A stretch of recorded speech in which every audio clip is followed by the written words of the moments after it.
Hello everyone. तो start करते हैं हम लोग आज नया चैप्टर मैनेजमेंट प्रोसेस। ये चैप्टर नंबर 9 है आपके सीएमए फाउंडेशन की बुक का। नाउ स्टार्ट करते हैं अपन मैनेजमेंट प्रोसेस। नया चैप्टर है आपके लिए बिल्कुल। इस चैप्टर में अपन पढ़ने वाले इंट्रोडक्शन यानी कि मैनेजमेंट क्या होता है, डेफिनेशन ऑफ मैनेजमेंट पढ़ने वाले, मैनेजमेंट एक साइंस है, आर्ट है, प्रोफेशन है, उसके बारे में डिस्कस करेंगे, मैनेजमेंट प्रिंसिपल्स के बारे में डिस्कस करेंगे, मैनेजमेंट के प्रोसेस के बारे में डिस्कस करेंगे, मैनेजमेंट के अलग अलग functions that is planning, organizing, staffing, directing, controlling, इसके बारे में अपन डिस्कस करेंगे। इसके अलावा कुछ छोटे छोटे टॉपिक्स है जैसे कम्युनिकेशन हो गया, कोऑर्डिनेशन हो गया, कंट्रोल हो गया, इनके बारे में भी अपन चर्चा करेंगे। अभी चैप्टर आपको काफी ज्यादा रेलेवेंट लगेगा क्योंकि यही सारी चीजें अपन ने कंप्लीटली पढ़ी हुई है ऑलरेडी क्लास 12th के बिजनेस स्टडीज वाले पार्ट में। तो एक एक करके अपन अब इसको डिस्कस करते हैं। सबसे पहला है मैनेजमेंट का इंट्रोडक्शन। अभी देखो मैनेजमेंट रिक्वायर्ड क्यों है। मैनेजमेंट रिक्वायर्ड इसलिए है ताकि किसी भी ऑर्गेनाइजेशन के गोल्स को आप प्लान कर पाओ एंड देन उस गोल्स को आप अचीव भी कर पाओ। तो मैनेजमेंट के बिना तो कंपनी के गोल्स अचीव किए नहीं जा सकते हैं। जो आप प्लानिंग करते हो उसका प्रॉपर एग्जीक्यूट आप कर ही नहीं सकते यदि प्रॉपर मैनेजमेंट ना हो। क्या मैनेजमेंट सिर्फ पैसा जो कमाती है ऑर्गेनाइजेशन उसके लिए नेसेसरी है या फिर नॉन प्रॉफिट ऑर्गेनाइजेशन के लिए भी ज़रूरी है? तो मैनेजमेंट में आपका कंप्लीट चीज़ें आ जाती है, चाहे वो ह्यूमन को मैनेज करना हो, चाहे वो रिसोर्स को मैनेज करना हो। तो आपको मैनेजमेंट हर ऑर्गेनाइजेशन में चाहिए, चाहे वो प्रॉफिट मेकिंग हो या चाहे वो एनजीओ ही क्यों ना हो। नॉन प्रॉफिट मेकिंग ऑर्गेनाइजेशन में भी आपको मैनेजमेंट की रिक्वायरमेंट होती है ना। मैनेजमेंट जो है एक्चुअल में है क्या? मैनेजमेंट अगर मैं ऐसे सिंपल शब्दों में कहूं तो मैनेजमेंट एक ऐसा तरीका है जिससे मैनेजर जो है ऑर्गेनाइजेशन के गोल्स अचीव करवाते हैं अपने एम्प्लॉयज़ के द्वारा। Management means getting things done through and with people. दूसरे लोगों से अपना काम करवाना या अपनी ऑर्गेनाइजेशन का काम करवाने को ही मैनेजमेंट कहते हैं। मैनेजर करता क्या है? मैनेजर जो है ऑर्गेनाइजेशन के गोल्स को अचीव करने में मदद करता है। क्या वो सारे काम खुद करता है? नहीं, वो तो काम सिर्फ देखता है, वो तो मैनेज करता है चीज़ों को, काम करवाता अपने एम्प्लॉय से। तो ये बेस्ट डेफिनेशन है। मैनेजमेंट का मतलब है कि आपको दूसरों से काम करवाना है। Getting work done through people is called management. तो मैनेजमेंट का मेन मतलब ही यही होता है ना। मैनेजमेंट में अपन 3 अलग अलग लेवल देखते हैं। एक होती है टॉप लेवल मैनेजमेंट, दूसरी मिडिल लेवल और तीसरी लोअर लेवल मैनेजमेंट होती है। तो ये मैनेजर के 3 लेवल है। टॉप लेवल मैनेजमेंट ज़्यादातर क्या होता है? प्लानिंग और ऑर्गेनाइजिंग करते हैं। टॉप लेवल मैनेजमेंट को आपके सीईओ हो गए, आपके मेन डायरेक्टर्स हो गए, उनमें टॉप लेवल मैनेजमेंट के आते हैं इन लोग। टॉप लेवल मैनेजमेंट में जनरली जो है दिमाग वाले लोग रहते हैं जो ज़रूरत से ज़्यादा इंटेलिजेंट हो, जो होशियार हो, जो कंपनी के बारे में अच्छे से प्लानिंग कर पाए, जो बड़े बड़े मैटर, पॉलिसी मैटर्स जो है वो संभाल पाए कंपनी के, वो टॉप लेवल मैनेजमेंट में आते हैं। टॉप लेवल मैनेजमेंट की अथॉरिटी भी सबसे ज़्यादा होती है। देन आता है मिडिल लेवल मैनेजमेंट। इसकी अथॉरिटी टॉप लेवल मैनेजमेंट से कम है। टॉप लेवल मैनेजमेंट जो प्लानिंग करता है वो ठीक तरीके से एग्जीक्यूट करवाना मिडिल लेवल मैनेजमेंट का काम होता है। मिडिल लेवल मैनेजमेंट अपन ऐसा कह सकते हैं कि टॉप लेवल और लोअर लेवल के बीच में एक ब्रोकर का भी काम करता है, यानी एक मीडियोकर का भी काम करता है, जो दोनों के बीच में एक रिलेशन बना के रखता है। लोअर लेवल मैनेजमेंट कुछ प्रॉब्लम होती है तो मिडिल को बताता है, फिर मिडिल को अगर जरूरत लगती है तो वो टॉप लेवल मैनेजमेंट के पास जाता है। In the same way top level management जो पॉलिसीज बनाते हैं, मिडिल लेवल मैनेजमेंट उसको एग्जीक्यूट करवाता है लोअर लेवल मैनेजमेंट के द्वारा। मिडिल लेवल मैनेजमेंट अगर आप देखा जाए तो हर हेड के जो मैनेजर होते हैं वो आ जाते हैं, चाहे परचेस मैनेजर हो, प्रोडक्शन मैनेजर हो, सेल्स मैनेजर हो, मार्केटिंग मैनेजर हो, फाइनेंस मैनेजर हो। तो हर हेड के जो मैनेजर होते हैं वो जनरली मिडिल लेवल मैनेजमेंट में आते हैं। देन आता है lower level management. Lower level management को अपन सुपरवाइजरी लेवल भी बोलते हैं। जैसे आप जानते हैं लेबर मान लेते 50 लेबर है, 60 लेबर है, तो लेबर से ठीक तरीके से काम करवाना, एग्जीक्यूट करवाने के लिए आपको एक सुपरवाइजर की जरूरत पड़ती है। ये सुपरवाइजर और कुछ नहीं बल्कि लोअर लेवल मैनेजमेंट के अंदर ही आता है। Lower level management that is supervisor, foreman हो गए, इन लोग क्या करते हैं? इन लोग लेबर से काम करवाते हैं, लेबर से टारगेट पूरा करवाते हैं, लेबर को डेली टारगेट प्रोवाइड करते हैं, लेबर प्रोडक्टिव है कि नहीं इसका नजर मार के रखते हैं, और अगर लेबर ठीक से काम नहीं करते हैं तो उनको समझाया जाता है, ठीक तरीके से बताया जाता है। सुपरवाइजर कंप्लीटली लेबर का प्रोडक्शन का ध्यान रखते हैं। तो ये आते हैं लोअर लेवल मैनेजमेंट में। तो ये 3 लेवल है। इस लोअर लेवल मैनेजमेंट के बाद ठीक आ जाते हैं कौन? नीचे आ जाते हैं हमारे क्या? लेबर, जो एक्चुअल में काम करते हैं। ज़्यादातर बुकों में आप इसको पिरामिड के रूप में भी देखे होंगे। पिरामिड में क्या होता है? ऊपर टॉप लेवल मैनेजमेंट रहते हैं क्योंकि ये कम इन नंबर भी रहते हैं और इनकी अथॉरिटी सबसे ज़्यादा भी है। देन आते हैं मिडिल लेवल मैनेजमेंट, थोड़े चौड़ा हो गया पिरामिड। यहाँ पे मिडिल लेवल मैनेजमेंट थोड़े नंबर्स में ज़्यादा रहते हैं टॉप लेवल मैनेजमेंट के, और इनकी अथॉरिटी टॉप लेवल से कम और लोअर लेवल से ज़्यादा रहता है। देन आता है लोअर लेवल मैनेजमेंट। इसकी देखो और क्वांटिटी बढ़ गई है क्योंकि पिरामिड भी चौड़ाई बढ़ गई है, यानी लोअर लेवल मैनेजर क्वांटिटी में और ज़्यादा रहते हैं और इनकी अथॉरिटी कम रहती है। और अगर ऐसा देखा जाए तो कुछ बुक में ऐसा भी दिया रहता है कि नीचे ऐसे सर्कल बनाया रहता है और नीचे लिखा रहता है लेबर्स। एक हिसाब से देखा जाए तो top level, middle level, lower level management जो भी काम देते हैं उसको हैंडल एग्जीक्यूट कौन करते हैं, हमारे लेबर्स और एम्प्लॉयज ही तो करते हैं। तो ये पढ़ा अपन ने 3 लेवल्स ऑफ मैनेजमेंट। नाउ पढ़ते हैं अपन नेक्स्ट टॉपिक की ओर। अपन पढ़ेंगे मैनेजमेंट के अलग अलग प्रिंसिपल्स हेनरी फेयर ने और टेलर ने जो दिए हैं, ये सबसे ज़्यादा सक्सेसफुल मैनेजमेंट प्रिंसिपल्स है। मैनेजमेंट प्रिंसिपल्स के बारे में हम लोग इन डिटेल आगे वाले पॉइंट्स में पढ़ने वाले हैं। मैनेजमेंट के जो प्रिंसिपल्स हैं वो इसलिए बनाए गए हैं ताकि मैनेजमेंट जो है वो प्रॉपर तरीके से कर सके। एक हिसाब से आप समझ सकते हो ये गाइडलाइंस है मैनेजर के लिए कि आप मैनेजमेंट कितना अच्छे से कर सकते हो, उसके लिए एक प्रैक्टिकल नॉलेज, थ्योरेटिकल नॉलेज आप पहले से जान लो। तो और कुछ नहीं, आप समझ लो अलग अलग केस स्टडीज़ के द्वारा, अलग अलग प्रैक्टिकल एक्सपीरियंस के द्वारा मैनेजर जो ने अपनी फीलिंग्स बताई है, अपने एक्सपीरियंसेस बताए, अपने एक्सपेरिमेंटेशन बताए, उनको मद्देनज़र रखते हुए प्रिंसिपल्स को निकाला गया है। और ये प्रिंसिपल्स हर ऑर्गेनाइजेशन में आप एप्लीकेबल कर सकते हैं। तो ये प्रिंसिपल्स मदद करते हैं मैनेजर को अच्छे से मैनेजमेंट करने के लिए। ये गाइडलाइंस है मैनेजर के लिए अच्छा मैनेजमेंट परफॉर्म करने के लिए। तो मैनेजमेंट प्रिंसिपल्स के बारे में भी हम जानेंगे, क्योंकि यहाँ पे वर्ड दे दिया था तो मैं सोचा एक बार आपको बता दूं। मैनेजमेंट प्रिंसिपल्स इन डिटेल पूरे अच्छे से एनालिसिस करते हुए हम लोग पढ़ने वाले हैं। तो अभी जो नेक्स्ट टॉपिक अपन डिटेल में पढ़ेंगे वो है मैनेजमेंट एक साइंस है, आर्ट है या एक प्रोफेशन है। तो इसको अपन अब डिस्कस करते हैं अच्छे तरीके से। तो अभी तक आपने समझ गया कि मैनेजमेंट क्या होता है और इसके लेवल्स क्या होते हैं, बस इतना ही समझे। मैनेजमेंट प्रिंसिपल्स अभी मत समझना, मैनेजमेंट प्रिंसिपल्स मैं आगे डिटेल में बताऊंगा। मैनेजमेंट प्रिंसिपल्स बस इतना समझ लो, एक ऐसी गाइडलाइंस है जो मैनेजर को ट्रेनिंग प्रोवाइड करती है ताकि वो मैनेजमेंट अच्छे से कर पाए। बस अभी इतना ही समझो, बाकी पूरी डिटेल अपन मैनेजमेंट प्रिंसिपल्स की आगे पढ़ने वाले है ही। तो अब नेक्स्ट टॉपिक पे पूरा फोकस करते हैं, इन डेप्थ एनालिसिस करते हैं क्या मैनेजमेंट एक साइंस है, आर्ट है या प्रोफेशन है। सो नेक्स्ट टॉपिक अपन पढ़ेंगे कि मैनेजमेंट साइंस है, आर्ट है या प्रोफेशन है। अब ये देखो, ये बहस, ये कंट्रोवर्सी बहुत ज़्यादा पुरानी है और अभी तक सेटल नहीं हुई है। अलग अलग पॉइंट्स अपन प्रूव करेंगे कि मैनेजमेंट आखिर है क्या। क्या ये एग्जैक्ट साइंस है, जो कि नहीं है एग्जैक्ट साइंस तो, एंड क्या ये आर्ट है, जो कि है ये आर्ट, और क्या ये प्रोफेशन है, तो ये अभी तक प्रोफेशन तो हुआ नहीं है। तो यही सारी चीज़ें अपन डिस्कस करेंगे, अलग अलग पॉइंट से प्रूफ करने की कोशिश करेंगे अपने पॉइंट को। लेट्स सी, देखते हैं पहला topic, management as a science. Management को क्या साइंस कहा जा सकता है? तो सबसे पहले समझते हैं साइंस होता क्या है। देखो, क्लास 11-12 में जब आपने बीएसटी पढ़ा होगा तो ये वाले टॉपिक्स आपको आए होंगे। तो साइंस होता क्या है? साइंस यानी कि एक सिस्टमैटिक बॉडी ऑफ नॉलेज, जिसकी और आप कह सकते हैं एक पर्टिकुलर फील्ड ऑफ इंक्वायरी रहती है, या फिर एक पर्टिकुलर सब्जेक्ट में एक कंप्लीट बॉडी ऑफ नॉलेज रहता है, एक सेपरेट किताब रहती है, इसके खुद के कॉन्सेप्ट्स रहते हैं, इसके खुद के हाइपोथेसिस रहते हैं यानी कि एज्यूम्पशन रहती है, इसकी खुद की थ्योरी रहती है और इसके खुद के एक्सपेरिमेंटेशन रहते हैं और इसके खुद के प्रिंसिपल्स भी रहते हैं जो एक्सप्लेन करते हैं कॉज एंड इफेक्ट रिलेशनशिप को। कॉज एंड इफेक्ट रिलेशनशिप आप एक बात से समझ सकते हैं कि देखो, बारिश होती है, अगर मैं बोलूँगा बारिश होती है तो क्यों होती है, तो आप बोलोगे सर वाटर जो है वो इवापोरेट होके चला जाता है, फिर बादलों में इकट्ठा होता है एंड देन बारिश होती है। तो ड्यू टू इवापोरेशन क्या होता है, बारिश होती है। तो ये बेसिक साइंस है और इसको प्रूफ कर चुके हैं अपन कई बार। अब ये चीज़, ये थ्योरी में कोई भी गलत बात नहीं है, एकदम कॉज एंड इफेक्ट रिलेशनशिप को शो कर रही है। इफेक्ट क्या है, बारिश का होना, और कारण दैट इज कॉज क्या है, कॉज है इवापोरेशन का होना।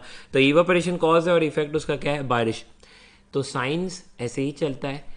साइंस जो है अपनी थ्योरी से प्रूफ करने की कोशिश करता है कॉज एंड इफेक्ट के रिलेशनशिप को। बट क्या मैनेजमेंट भी एक साइंस है? तो साइंस के बाकी कैरेक्टरिस्टिक अपन देखेंगे और देखेंगे क्या वही चीज़ मैनेजमेंट में शामिल है। यदि है तो ये साइंस है, यदि नहीं है तो ये साइंस नहीं है। तो सबसे पहला पॉइंट, सबसे पहली कैरेक्टरिस्टिक जो साइंस में होती है, यूनिवर्सली एक्सेप्टेड प्रिंसिपल्स। तो यूनिवर्सली एक्सेप्टेड प्रिंसिपल का मतलब है कि साइंटिफिक प्रिंसिपल या साइंटिफिक जो थ्योरी रहती है वो बेसिक ट्रूथ को रिप्रेजेंट करती है, जो कि सच रहते हैं किसी भी सिचुएशन में, किसी भी टाइम में और किसी भी प्लेस में। इंडिया में बारिश हो रही है तो मैं बोल रहा हूँ वो इवापोरेशन हुआ तो उसके कारण हो रही है, लेकिन अमेरिका में इस कारण से नहीं होती है, अमेरिका में दूसरा रीजन है बारिश के होने का। तो ऐसी बात तो आप कह नहीं सकते। जो बारिश का कारण है वही कारण इंडिया में भी है, अमेरिका में भी है, न्यूजीलैंड में भी है, ऑस्ट्रेलिया में भी है। यूनिवर्सली एक्सेप्टेड प्रिंसिपल रहते हैं साइंस के। क्या मैनेजमेंट के प्रिंसिपल यूनिवर्सली एक्सेप्टेड रहते हैं? इसी चैप्टर में अपन मैनेजमेंट के बहुत अलग अलग प्रिंसिपल्स भी जानेंगे, बट अभी एक एग्जांपल के समझते हैं कि मैनेजमेंट के भी कुछ फंडामेंटल प्रिंसिपल होते हैं जो कि अप्लाई किया जा सकता है यूनिवर्सली, यानी कि किसी भी टाइप की ऑर्गेनाइजेशन में, चाहे वो प्रॉफिट मेकिंग हो या फिर वो नॉन प्रॉफिट मेकिंग हो। For example unity of command. Unity of command एक प्रिंसिपल है मैनेजमेंट का, और ये कहता है वन मैन वन बॉस। ये इसको और अच्छे से समझ सकते हैं कि एक सबऑर्डिनेट के ऊपर सिर्फ एक ही बॉस होना चाहिए। एक सुपीरियर जो रहता है वो अच्छे से ऑर्डर प्रोवाइड कर सकता है सबऑर्डिनेट को। अब मान लेते हैं ये सबऑर्डिनेट है और ये है सुपीरियर। अब सुपीरियर ही सारे ऑर्डर देता है सबऑर्डिनेट को, और सबऑर्डिनेट वही सारे काम करता है जो उसको सुपीरियर प्रोवाइड करता है। तो इससे बहुत ज़्यादा क्लियरिटी रहती है। सर इसमें यूनिटी ऑफ कमांड क्या है? यूनिटी ऑफ कमांड ये है कि सुपीरियर एक ही होना चाहिए। मान लेते हैं ये सबऑर्डिनेट 1 है, अब इसको सुपीरियर 2 भी ऑर्डर देता है, सुपीरियर 3 भी ऑर्डर देता है। तो अब क्या होगा? अब इसके बाद तीनों के काम होंगे। अब सबऑर्डिनेट से पूछेगा सुपीरियर 1 भाई मेरा काम कर दे, वो बोलेगा नहीं मैं तो सुपीरियर 2 का काम कर रहा हूँ। सुपीरियर 2 पूछेगा तो बोलेगा नहीं भाई मैं तो सुपीरियर 3 का काम कर रहा हूँ। इस प्रकार से हमेशा कंफ्यूजन बनी रहेगी ऑर्गेनाइजेशन में, और सुपीरियर 1 सुपीरियर 2 आपस में ईगो होने की वजह से कई बार लड़ाई भी कर सकते हैं कि सबऑर्डिनेट को प्रेशराइज कर सकते हैं कि नहीं मेरा काम तू पहले करेगा। तो इस टाइप की लड़ाई ना हो, इसीलिए एक प्रिंसिपल बनाया गया है। और ये प्रिंसिपल क्या है? Unity of command. ये कहता है भाई एक सबऑर्डिनेट के ऊपर एक सुपीरियर होना चाहिए। गौर से सुन लो, एक सबऑर्डिनेट के ऊपर एक सुपीरियर होना चाहिए। अब मैं ऐसा कैसे नहीं बोल रहा हूं कि एक सुपीरियर के अंदर और सबऑर्डिनेट नहीं हो सकते। सबऑर्डिनेट तो और भी हो सकते हैं, जितने भी हो सकते हैं, लेकिन एक पर्टिकुलर सबऑर्डिनेट का खाली एक ही बॉस होना चाहिए। मोर देन वन बॉस वो बर्दाश्त नहीं कर पाएगा। तो ये बात आपको क्लियर समझ में आ गई। तो यूनिवर्सली एक्सेप्टेड प्रिंसिपल्स जो कि साइंस में होते वो मैनेजमेंट में भी होता है। तो पहली कैरेक्टरिस्टिक में तो पास हो चुका है। आओ देखते हैं दूसरी कैरेक्टरिस्टिक। जो मैंने नोट्स बनाए, एक सबऑर्डिनेट पे एक ही सुपीरियर होना चाहिए, वैसे डायग्राम आपको भी बना देने चाहिए। कोई पॉइंट ठीक से नहीं सुन पाते हो तो आप उसको रिवर्स कर दिया करो वीडियो को और दोबारा से सुना करो। सेकेंड कैरेक्टरिस्टिक जो साइंस में देखी जाती है वो है एक्सपेरिमेंटेशन एंड ऑब्जर्वेशन। देखो साइंटिफिक प्रिंसिपल्स जो है वो साइंटिफिक इन्वेस्टिगेशन रिसर्च के दौरान ही निकाले जाते हैं, जो कि बेस्ड रहते हैं लॉजिक पे। हवा में तीर नहीं छोड़ता साइंस हमेशा लॉजिक पे बात करता है। तो साइंस के जितने भी प्रिंसिपल्स हैं वो एक्सपेरिमेंटेशन और ऑब्जर्वेशन को मद्देनजर रखते हुए ही बनाए गए हैं, लॉजिक को इस्तेमाल करते हुए ही बनाए गए हैं। बट क्या सेम मैनेजमेंट प्रिंसिपल्स होते हैं? सो मैनेजमेंट के जो प्रिंसिपल्स है वो भी रिपीटेड इंक्वायरी, रिपीटेड ऑब्जर्वेशन के दौरान ही बनाए गए हैं। केवल हेनरी फेयल, ये एक मैनेजमेंट एक्सपर्ट या गुरु कहेंगे अपन, जिसके प्रिंसिपल अपन आगे पढ़ने वाले, सिर्फ उसी के ओपिनियन में नहीं बनाए गए साइंटिफिक मैनेजमेंट प्रिंसिपल्स, बल्कि और भी मैनेजमेंट प्रिंसिपल्स जो है डेवलप किए गए हैं। और वो कैसे डेवलप किए हैं? जो अलग अलग टाइप के मैनेजर्स हैं उन्होंने अपना एक्सपेरिमेंट बताया, उन्होंने अपना एक्सपीरियंस बताया, और उन सारे एक्सपीरियंस को गैदर करके ही जो है प्रिंसिपल्स बनाए गए हैं मैनेजमेंट के। मैनेजमेंट के प्रिंसिपल्स के बारे में बिल्कुल भी टेंशन मत करना, क्योंकि अपन आगे पढ़ने वाले इन डिटेल मैनेजमेंट के प्रिंसिपल्स। तो मैनेजमेंट के प्रिंसिपल्स भी लगातार एक्सपेरिमेंटेशन और ऑब्जर्वेशन के बाद ही बनाए गए हैं। नेक्स्ट पॉइंट है कॉज एंड इफेक्ट रिलेशनशिप। ये पॉइंट मैं समझा चुका हूँ। जो साइंस जो है वो कॉज एंड इफेक्ट रिलेशनशिप को ठीक तरीके से एक्सप्लेन करता है, बट क्या मैनेजमेंट भी ऐसा करता है? तो यस, मैनेजमेंट भी ऐसा करता है। For example, lack of balance between authority and responsibility will lead to ineffectiveness. भाई ऑर्गेनाइजेशन में इनइफेक्टिवनेस आ सकती है, यानी कि इफेक्टिव वे में काम नहीं होगा, क्वालिटी से काम नहीं होगा, मिनिमम इनपुट में मैक्सिमम आउटपुट क्रिएट नहीं कर पाएंगे, कुछ ना कुछ कमी रह जाएगी, यदि अथॉरिटी और रिस्पॉन्सिबिलिटी के बीच में ठीक तरीके से बैलेंस नहीं किया जाए। अथॉरिटी और रिस्पॉन्सिबिलिटी अपन लास्ट चैप्टर में बहुत अच्छे से समझ सकते हैं, जान चुके ऑलरेडी। तो ये वाला एग्जांपल आपको समझ में आ रहा होगा कि विदाउट अथॉरिटी और रिस्पॉन्सिबिलिटी के बैलेंस के कोई भी चीज़ इफेक्टिवली नहीं हो पाती है। तो yes, cause and effect relationship management principles भी बताते हैं। नेक्स्ट है test of validity and predictability. क्या साइंटिफिक प्रिंसिपल्स को जितनी बार भी मैं टेस्ट करूँ उतनी बार सेम रिजल्ट देगा? तो answer is yes. Scientific principles को आप जितनी बार भी टेस्ट करते हो उतनी बार सेम रिजल्ट वो प्रोवाइड करके देता है। क्या मैनेजमेंट प्रिंसिपल्स भी ऐसे ही करते हैं? यस, मैनेजमेंट प्रिंसिपल्स अपन कह सकते हैं कुछ हद तक सेम रिजल्ट प्रोवाइड करते हैं, बट नॉट ऑलवेज। क्यों? बुक में ऐसा नहीं लिखा, मैं आपको पर्सनली बता रहा हूँ। ऐसा क्यों? ऐसा इसलिए क्योंकि मैनेजमेंट प्रिंसिपल्स मैनेजर अप्लाई करता है इम्प्लॉयज़ के ऊपर, और इम्प्लॉय क्या है, एक ह्यूमन बीइंग है, और ह्यूमन बीइंग का बिहेवियर जो है वो काफ़ी ज़्यादा अनप्रेडिक्टेबल रहता है, इस बात को याद रखना। मान लेते हैं 2 पर्सन है, यहाँ लिखा मैंने पर्सन 1, यहाँ लिखा मैंने पर्सन 2, दोनों के दोनों एम्प्लॉई है। इसको बोला भाई आज 2 घंटा एक्स्ट्रा काम करने का है ऑफिस में, तेरे को 2,000 रुपये एक्स्ट्रा देंगे बोनस के रूप में। पर्सन 1 मान के बोला मैं जी जान लगा के काम करूंगा, एकदम दिल से काम करूंगा, 2,000 बोनस के लिए तो मैं कुछ भी कर सकता हूँ। पर्सन 2 को भी बोले भाई तेरे को 2 घंटे काम करना है और तेरे को 4,000 रुपये देंगे, काम करेगा। ये उस दिन गायब हो गई, उसने काम ही नहीं किया, बोला नहीं 2 घंटा एक्स्ट्रा काम करने में बिल्कुल भी इंटरेस्टेड नहीं हूँ। अब आप बोलोगे वाह, पर्सन 1 को 2,000 दे रहे थे तो भी वो रेडी हो गया एक्स्ट्रा बोनस के तौर पे, पर्सन 2 नहीं हुआ। मैंने बोला ना ह्यूमन बिहेवियर अनप्रेडिक्टेबल, यस। ये पैसों से प्यार करता है पर्सन 1, तो वो मान गया। ये बंदा जो है पर्सन 2, इसको पैसों से प्यार खास नहीं है। अगर इसको ऐसा बोले रहते कि पर्सन 2 को कि भाई तू काम कर दे, तेरे को हम अप्रिशिएट करेंगे, तेरी तारीफ करेंगे, तेरी रिस्पेक्ट करेंगे, 4 लोगों के सामने तेरे अच्छे काम बताएंगे, तो हो सकता है ये कर देता। तो इसका जो मोटिवेशनल पॉइंट है वो क्या है, रिस्पेक्ट, और इसका जो मोटिवेशनल पॉइंट है वो क्या है, पैसा। मैंने बोला ना ह्यूमन बीइंग के बिहेवियर जो है बड़े अनप्रेडिक्टेबल रहते हैं, एंड ड्यू टू विच आपको डिफरेंट रिजल्ट देखने को मिल सकते हैं। हालांकि आपकी किताब में ऐसा नहीं दिया है, लेकिन मैं आपको बता रहा हूं जो कि फैक्ट है। दैट इज वाई मैं आपको ऐसा कहता हूं कि मैनेजमेंट एज अ साइंस है but not exact science, in exact science है। यानी कि कुछ सारी कैरेक्टरिस्टिक जो साइंस की है वो मैनेजमेंट में भी है, लेकिन 100% साइंस इसे अपन नहीं कह सकते, बल्कि मैनेजमेंट को तो कई बार सोशल साइंस कहा जाता है। सोशल साइंस इसलिए कहा जाता है क्योंकि ये साइंस तो है, लेकिन ये किसके ऊपर बेस्ड है, ह्यूमन बिहेवियर के ऊपर बेस्ड है। दैट्स वाई सोशल वर्ड अपन इस्तेमाल करते हैं जब अपन रिलेट करते हैं ह्यूमन बीइंग से। सो मैनेजमेंट साइंस है, हाँ कह सकते हैं, लेकिन एग्जैक्ट साइंस नहीं है।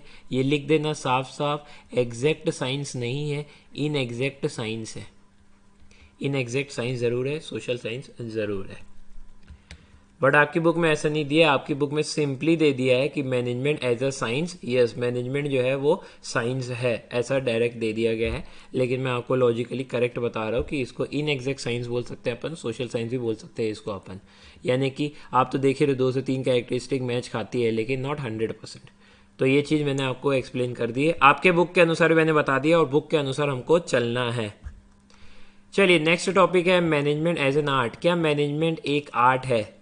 भाई आर्ट क्या होता है पहले वो समझ लेते हैं।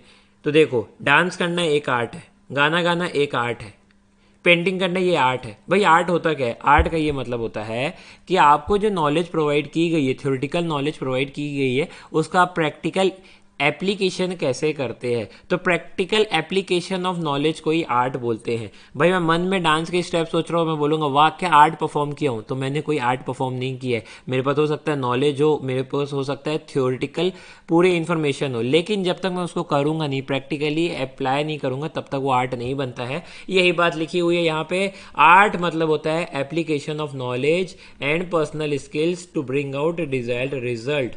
तो आर्ट कुछ भी नहीं है बल्कि एप्लीकेशन ऑफ नॉलेज है, एप्लीकेशन ऑफ स्किल्स है। नाउ क्या मैनेजमेंट एक आर्ट है? तो आर्ट के फीचर्स देखते हैं, फिर मैनेजमेंट के फीचर्स देखते हैं, एंड देन डिसाइड करेंगे मैनेजमेंट एक आर्ट है कि नहीं है। आओ सबसे पहले प्रैक्टिकल नॉलेज। क्या हर आर्ट में प्रैक्टिकल नॉलेज रिक्वायर्ड है? यस, हर आर्ट तभी होता है जब आपके पास प्रैक्टिकल नॉलेज हो। यानी सिर्फ नॉलेज से काम नहीं करेगा, आप उसको प्रैक्टिकली अप्लाई कैसे करते हैं उसके ऊपर बेस्ड रहता है। तो प्रैक्टिकल नॉलेज होना जरूरी है। In the same way manager भी सक्सेसफुल तभी हो सकता है जब उसको मैनेजमेंट प्रिंसिपल्स पता हो, और रियल लाइफ में उसको कैसे वो इस्तेमाल करता है, रियल सिचुएशन में कैसे उसको वो अप्लाई करता है, उसके ऊपर डिसाइड किया जाएगा कि एक मैनेजर अच्छा है या बुरा है। आप सोच लो मैनेजर के पास कंप्लीट नॉलेज है, लेकिन बंदा जो है अप्लाई नहीं कर पाता है, बंदा जो है समझा नहीं पाता है, तो एक अच्छा मैनेजर कभी भी जिंदगी में नहीं बन सकता है। और यही फर्क होता है एक अच्छे मैनेजर में, एक बहुत अच्छे मैनेजर में, और एक पुअर मैनेजर में, कि नॉलेज तीनों के पास हो सकता है सेम हो, तीनों हो सकता है MBA करके आओ, तीनों हो सकता है IIM के हो, लेकिन तीनों में सबसे पहले वाले की खास बात यह है कि वो बहुत अच्छे से प्रैक्टिकली अप्लाई कर लेता है नॉलेज को, और दूसरे की वो ठीक ठाक अप्लाई करता है, और तीसरे की है कि भाई वो ठीक से अप्लाई ही नहीं कर पाता, ऑल दो उसका नॉलेज सब पूरी है। तो प्रैक्टिकल नॉलेज आपके पास होनी चाहिए, आप उसको अप्लाई कैसे करते हो उसके ऊपर डिपेंड करते हैं कि कितना सक्सेसफुल वो मैनेजर है। सेकेंड पॉइंट है पर्सनल स्किल। एक अच्छे आर्टिस्ट और एक बुरे आर्टिस्ट में अंतर क्या होता है कि वो अपने स्किल्स को कैसे पर्सनली अप्लाई करता है। यस, पर्सनल स्किल्स बहुत ज़्यादा इंपॉर्टेंट है। हम बोलते हैं कि धोनी बहुत अच्छा कैप्टन था अपने टाइम पे, कोहली से भी बेटर है, गांगुली से भी बेटर है। क्यों? तीनों को बहुत अच्छी नॉलेज है क्रिकेट की, तीनों बहुत अच्छा अप्लाई भी करते हैं, लेकिन धोनी की जो स्किल्स है वो ज़्यादा बेटर थी कोहली और गांगुली के मुकाबले में। क्यों? क्योंकि देखो उसका काम करने का जो तरीका है, वो उसका जो स्टाइल है, उसकी जो अप्रोच है जॉब के वक्त, वो थोड़ी सी अलग रहती थी दूसरों से। वो ज़्यादातर कूल रहता था फील्ड में, ताकि वो ज़्यादातर 100% निकलवा पाए अपने सारे खिलाड़ियों से। तो ये बात है, सब मैनेजर के स्टाइल अलग अलग है, पर्सनल स्किल सबकी अलग अलग है। एक आर्टिस्ट और दूसरे आर्टिस्ट में अंतर ये है कि कैसे वो अपने क्वालिटी ऑफ परफॉर्मेंस प्रोवाइड करता है, किस स्टाइल में प्रोवाइड करता है, उसके ऊपर कंप्लीट डिपेंड रहता है। आपने देखा होगा कुछ मैनेजर जो होता है वो अपने एम्प्लॉय से प्लीज कह के काम करवाते हैं कि प्लीज ये काम कर दो। एम्प्लॉय को भी अच्छा लगता है, वाह रिस्पेक्ट दे रहा है बॉस, यार प्लीज बोल के काम करवा रहा है, ये बिल्कुल भी हमारे ऊपर काम थोपता नहीं है। तो ये एक स्टाइल हो गई काम कराने की। दूसरे तरीके का बॉस, वो बॉस जो है हमेशा क्या करता है, दादागिरी दिखाता है, चिल्लाता है, चमकाता है, डांटता है, एनी टाइम डरा के रखता है और काम करवाता है। तो ये भी काम करवा रहा है, लेकिन यहाँ पे जो एम्प्लॉय वो खुश नहीं है, गालियाँ देते हैं पीठ पीछे, काम बिगाड़ने की सोचते हैं, कैसा भी सोचते हैं कि मैनेजर बॉस को हम फंसवा दे।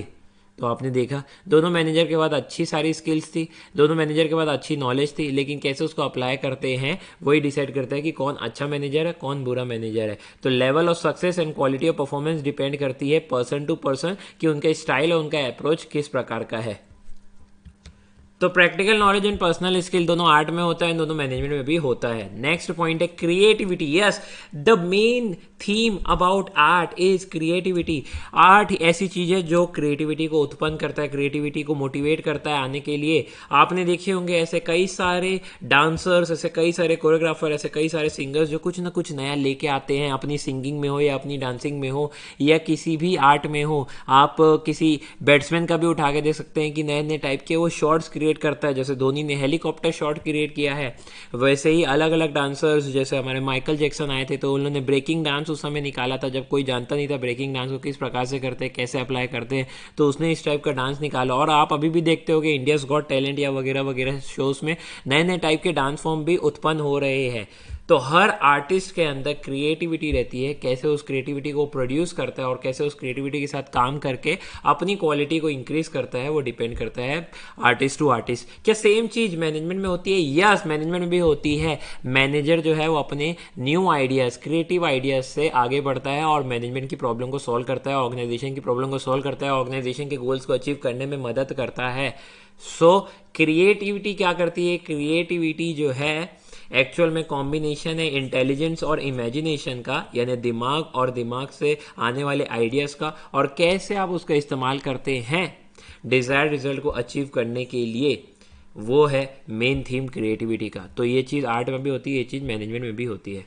नेक्स्ट है परफेक्शन थ्रू प्रैक्टिस। अब मैं आपको एक एग्जांपल देता हूँ। माइकल जैक्सन जो ग्रेट डांसर था, अगर आप नहीं जानते तो मैं बता देता हूँ, बहुत ज़्यादा ग्रेट डांसर, लेजेंडरी डांसर। उसके जैसा डांसर ना पहले आया है ना हो सकता है फ्यूचर में आ भी पाए, ऐसा पॉसिबल बहुत कम है। क्योंकि माइकल जैक्सन जो है वो लेजेंडरी डांसर था। वो लेजेंडरी डांसर क्यों था? जब उसकी आप आत्मकथा यानी कि बायोग्राफी पढ़ेंगे तो वो बोलता है कि एक स्टेप को मैं कम से कम 1 से 2 लाख बार प्रैक्टिस करता था। Yes, you are listening it right, 1 lakh से लेके 2 लाख बार तक मैं उसको प्रैक्टिस करता था एक स्टेप को। यस, एक स्टेप को। और माइकल जैक्सन जैसा कोई मून वॉक नहीं कर सकता है। आप यूट्यूब में देख लीजिएगा माइकल जैक्सन का मून वॉक, इतना ज्यादा स्मूथ मून वॉक ना कभी किसी ने किया है, ना फ्यूचर में भी कोई न कर पाए। मून वॉक जो है माइकल जैक्सन जितनी स्मूथ कोई नहीं कर सकता।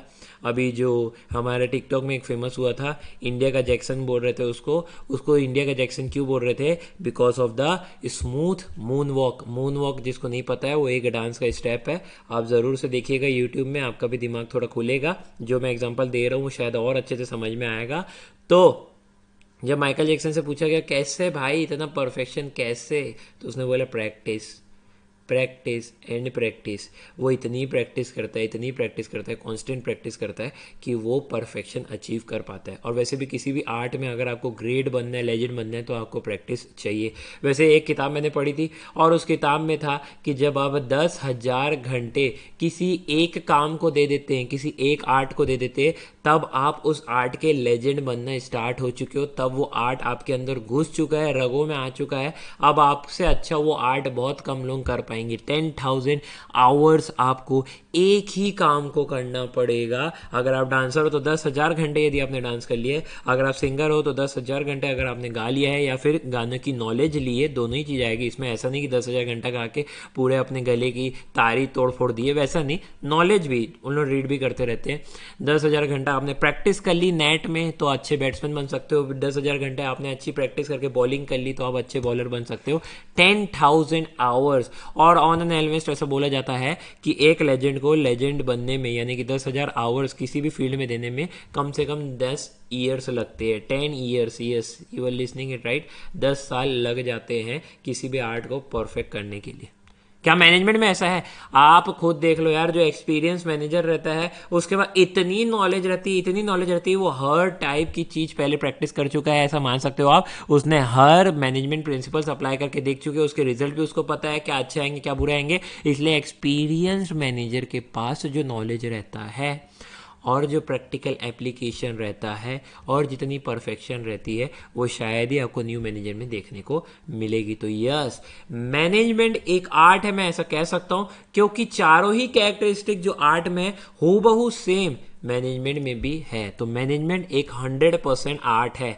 मैनेजमेंट एक साइंस है, ये लिखा हुआ है आपकी बुक में और अपने को ऐसे ही पढ़ना है, बट इन एक्चुअल मैनेजमेंट एक इनएग्जैक्ट साइंस है, क्योंकि ह्यूमन बिहेवियर पे डिपेंड है। तो सारे प्रिंसिपल्स जो है वो 100% एज इट इज एप्लीकेबल नहीं हो पाते हैं।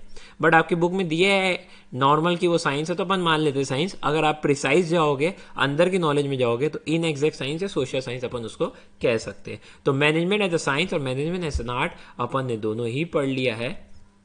फाइनली एक पॉइंट और बच गया है मैनेजमेंट एज एन आर्ट का, वो है गोल ओरिएंटेड।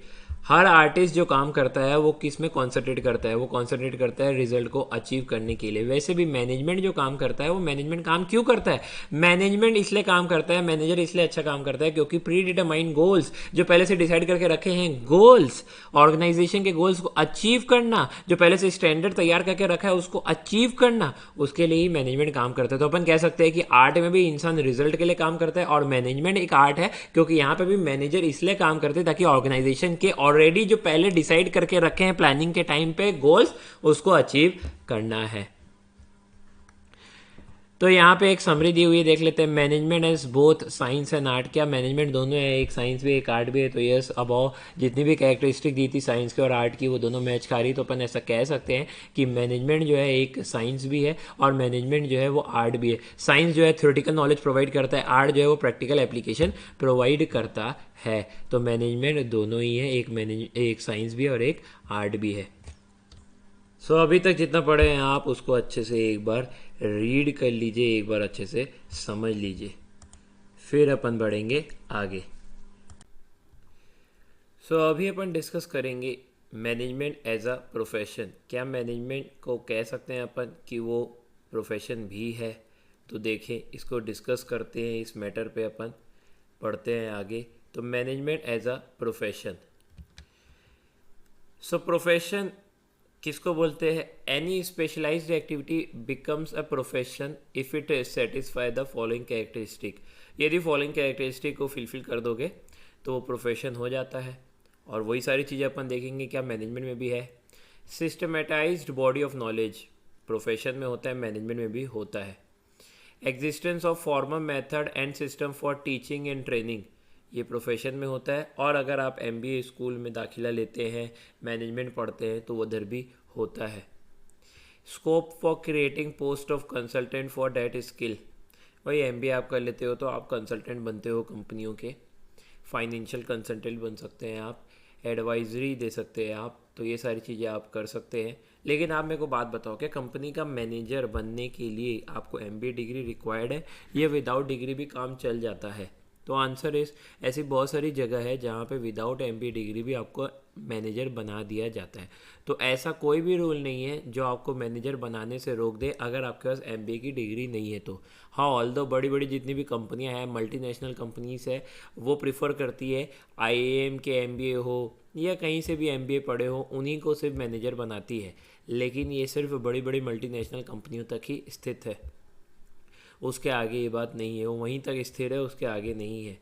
तो आप देखे हो कि बहुत सारे होटलों में, रेस्टोरेंट में विदाउट एमबीए किए लोग भी एक्सपीरियंस के साथ मैनेजर बनते हैं।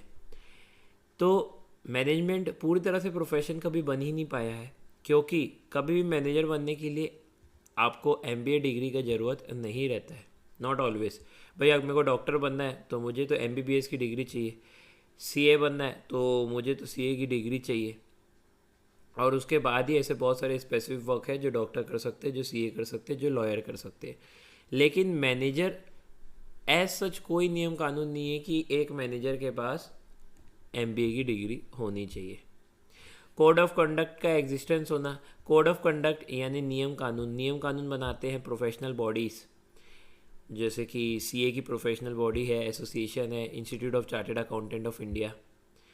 वैसे ही लॉ के लिए है बार काउंसिल, वैसे ही डॉक्टरों के लिए मेडिकल काउंसिल। लेकिन मैनेजर के लिए एज सच कोई कोड ऑफ कंडक्ट एग्जिस्टेंस में अवेलेबल नहीं है। हाँ, कोड ऑफ कंडक्ट कंपनीज़ के रहते हैं जहाँ पे आप मैनेजमेंट का काम कर रहे हो, मैनेजर का रोल निभा रहे हो, लेकिन प्रोफेशनल बॉडीज़ के द्वारा बनाया गया एज सच कोई कोड ऑफ कंडक्ट नहीं है।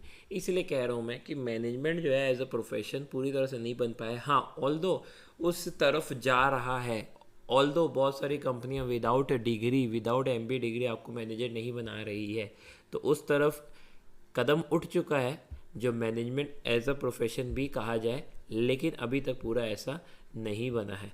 तो ओवरऑल अपन देख के ये समझ सकते हैं कि मैनेजमेंट एज अ प्रोफेशन नहीं है, क्योंकि यहाँ पे ऐसा फिक्स चीज़ नहीं है कि आपके पास एमबीए डिग्री होना तो ही आपको मैनेजर बनाया जाएगा। ये जो नियम है जो होता है हर प्रोफेशन में, वो यहाँ पे अवेलेबल नहीं है।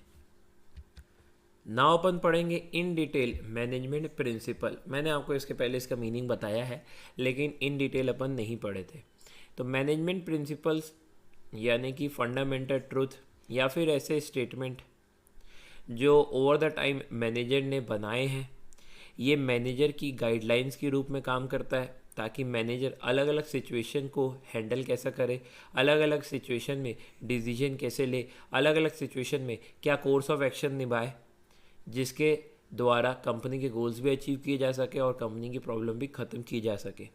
यानी ऐसा समझ लो ये रेडी गाइडलाइन वाली बुक है जो मैनेजर को बताती है क्या करना चाहिए, क्या नहीं करना चाहिए। हाँ, ये बात आप ध्यान में रख लो कि ये सिर्फ बुक है, ये परमानेंट सॉल्यूशन प्रोवाइड नहीं करती। ऐसा नहीं कि ये देखो मेरे पास मैनेजमेंट की प्रिंसिपल्स की बुक है, अब मैं सारी प्रॉब्लम कंपनी की सॉल्व कर दूंगा, मेरे पास स्ट्रेट जैकेट सॉल्यूशन आ चुका है। तो ऐसा कुछ भी नहीं है। मैनेजमेंट प्रिंसिपल ये बताते हैं कि क्या स्टेप फॉलो करने से कैसा रिजल्ट मिल सकता है, 100% वैसे ही मिलेगा, ऐसा कोई भी गारंटी प्रोवाइड नहीं करते हैं। इसलिए इसको जनरल गाइडलाइंस भी कहा जाता है। ये जनरल गाइडलाइंस है, अगर इसको फॉलो करोगे तो आपको रिजल्ट मिल सकता है। जैसे आप सुबह जल्दी उठोगे, ज़्यादा अच्छे से पढ़ाई करोगे तो आपका रिजल्ट पॉजिटिव आएगा, आप आराम से एग्ज़ाम क्लियर कर सकते हो। ऐसा जनरल गाइडलाइंस है, पर ऐसा 100% गारंटी के साथ तो आप नहीं कह सकते ना।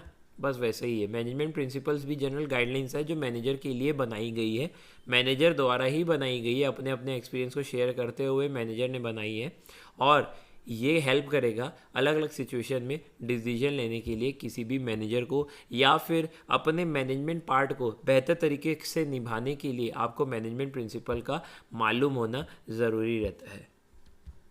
बेसिकली दो व्यक्ति, एक फ्रेडरिक डब्ल्यू टेलर जिसने साइंटिफिक मैनेजमेंट की थ्योरी प्रोवाइड की, एंड दूसरा पर्सन है हमारे हेनरी फेयोल जिसने principles and technique of management निकाला है। फेयोल ने 14 प्रिंसिपल्स ऑफ मैनेजमेंट निकाले हैं। तो बेसिकली ये दोनों पर्सन ने क्या किया है, मैनेजमेंट प्रिंसिपल्स निकाले हैं। ऐसे तो बहुत सारे मैनेजमेंट प्रिंसिपल्स हैं, लेकिन हमको पढ़ना इन्हीं दोनों के बारे में है। तो एक एक करके अपन डिस्कस करेंगे। सबसे पहले अपन डिस्कस करते हैं हेनरी फेयोल के वर्क को। हेनरी फेयोल ने प्रिंसिपल्स और टेक्निक ऑफ मैनेजमेंट निकाला था। इसने टोटल 14 प्रिंसिपल्स निकाले थे। यदि ये 14 प्रिंसिपल्स किसी भी ऑर्गेनाइजेशन में अपनाए गए तो फिर वहाँ पे काम बेहतर तरीके से हो सकता है। फेयोल अपने टाइम पे काफ़ी ज़्यादा अच्छा मैनेजर रहा है।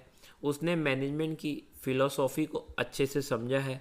उसने मैनेजमेंट की खुद की फ़िलोसॉफ़ी फॉर्म की है और उस फिलोसॉफ़ी को ही अपन अब यहाँ पे समझने वाले हैं। फेयोल ने ही अपनी किताब में ये सारे प्रिंसिपल्स लिखे थे। फेयोल अपने ओवर द टाइम एक्सपीरियंस से इन बातों को समझ पाया और फिर केयरफुली उसने डिज़ाइन करके इन मटेरियल को लिखा है, जो कि आपने I am sure class 12th में भी स्टडी किया होगा और यहाँ पे अपन एक बार फिर से पढ़ने वाले हैं।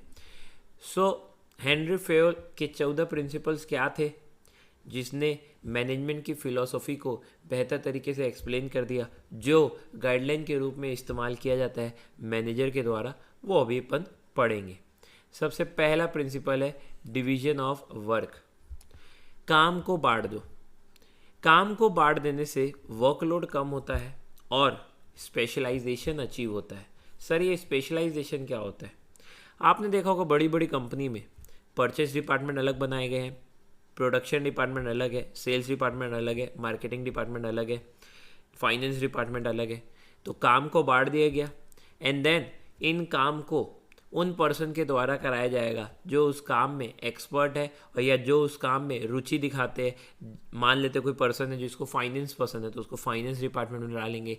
कोई पर्सन है जिसको परचेसिंग पसंद है तो उसको परचेस डिपार्टमेंट डालेंगे।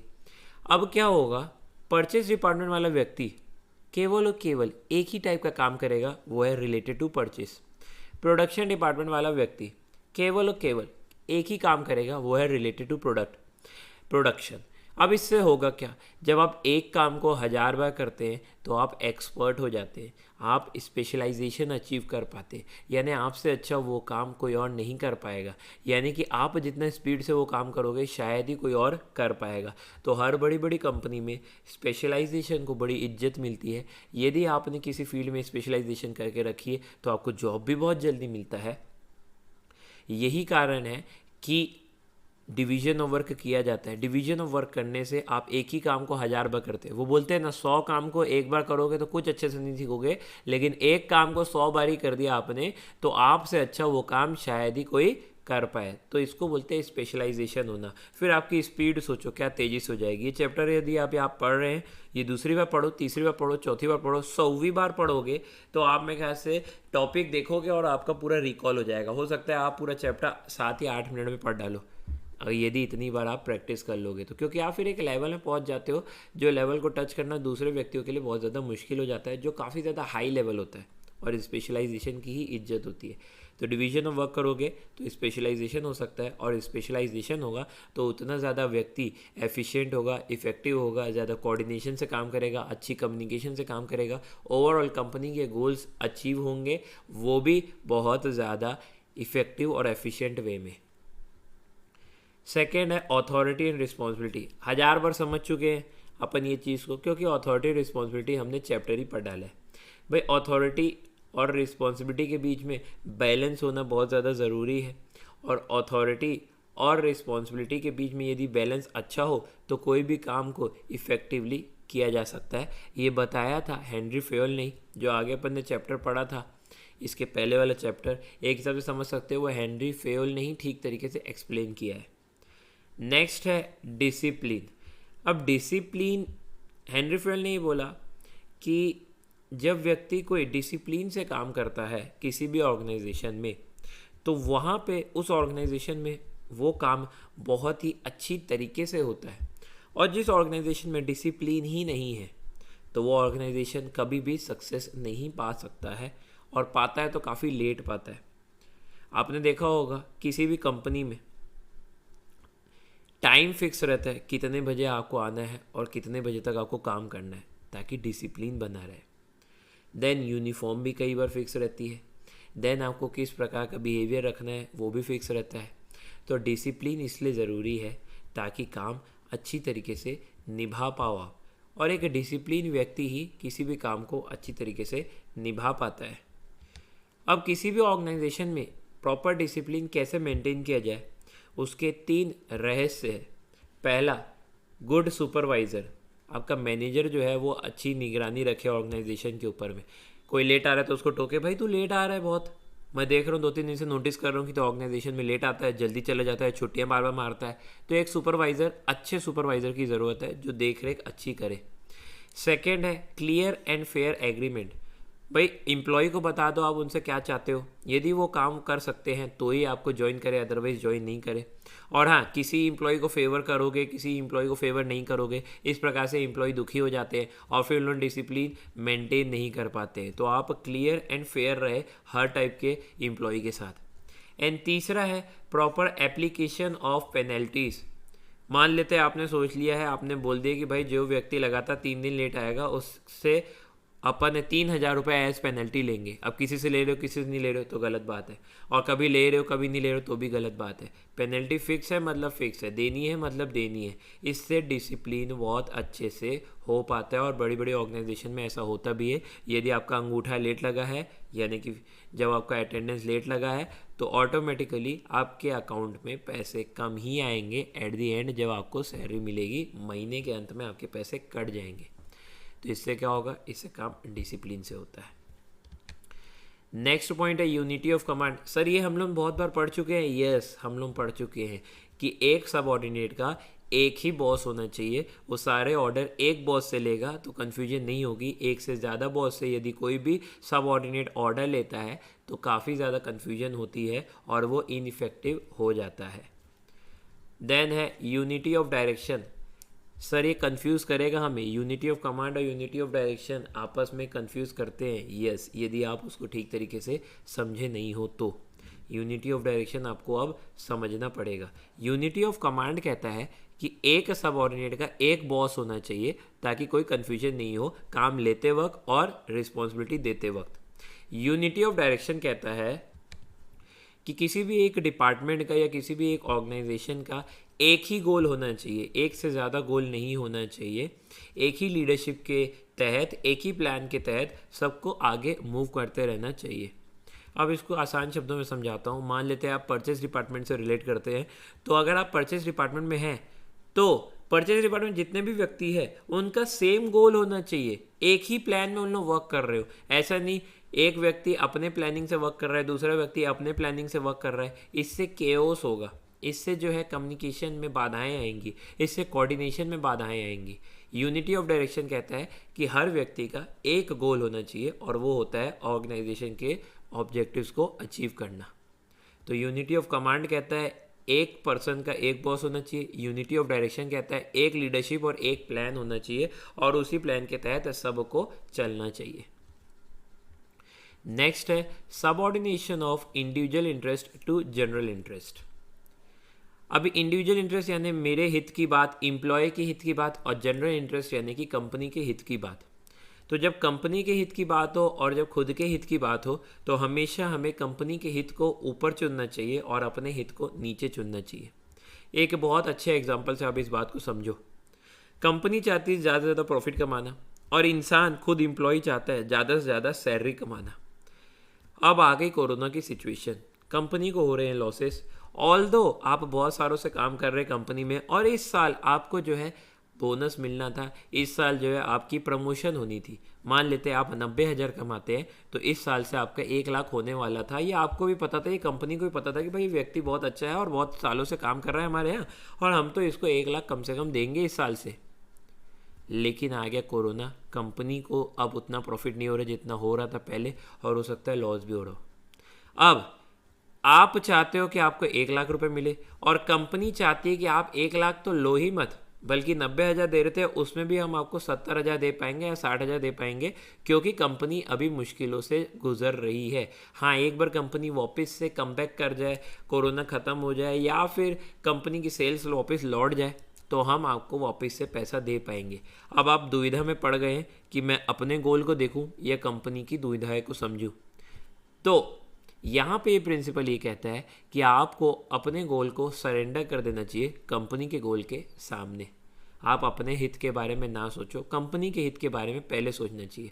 हाँ, यदि कंपनी बढ़िया कमाती रहती तब आप अपनी हित के बारे में सोचते और बोलते नहीं यार मेरे को 90,000 नहीं बल्कि 1 लाख चाहिए। लेकिन आप जानते हो कि अभी मुश्किल समय चल रहा है, तो आप कंपनी का साथ मत छोड़ो, आप अपने इंटरेस्ट के बारे में मत सोचो। हो सकता है मजबूरी में कंपनी को आपका 1 लाख रुपए तनख्वाह करना भी पड़े, लेकिन कंपनी को उससे बहुत ज़्यादा नुकसान होगा और कंपनी खुश नहीं होगी, और कंपनी का इंटरेस्ट सबसे पहले रखना चाहिए। नेक्स्ट पॉइंट है रेम्यूनरेशन। रेम्यूनरेशन यानी कि होती तनख्वाह। अब तनख्वाह जो है वो फेयर और सेटिस्फैक्ट्री होनी चाहिए, यानी आपको ऐसा फील होना चाहिए जितना मैं काम करता हूँ उतना मुझे पैसा मिलता है।